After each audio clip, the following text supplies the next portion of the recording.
হয়েছে। Hello guys, আজকে আমাদের বাড়িতে দুপুরে হয়েছে পনির আর ফ্রাইড রাইস। আর পনির আর ফ্রাইড রাইস রক্তিম আর বিরাজ কিন্তু খেতে খুব ভালোবাসে। রক্তিম বসে গেছে খেতে।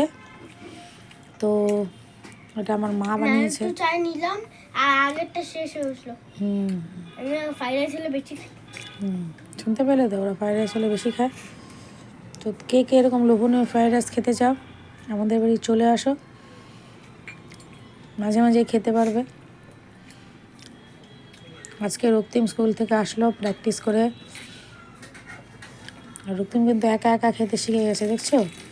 আমি মাঝে মাঝে রক্তিমকে অনেক চিন্তা করি যে রক্তিম একা একা খেতে পারে না, কিন্তু না, রক্তিম হচ্ছে টেস্টি খাবার হলে একা একা খেতে পারে। আর এইদিকে দেখো আমি যেটার জন্য করলাম, এখন প্রায় 3টার মতন বাজে। আমার এখানে কাজকর্ম কিন্তু কিছুই শেষ হয়নি, কিছুটা শেষ করেছি আর কিছুটা হবে।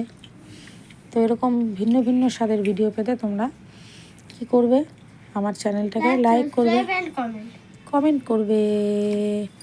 রক্তিম বাই বলে দাও আজকে আমার বন্ধুদের। Tata, bye bye. দেখা হবে অন্য একটা ভিডিও। আশা করি রক্তিমের পারফরমেন্সের ভিডিও আমি তোমাদেরকে দিব।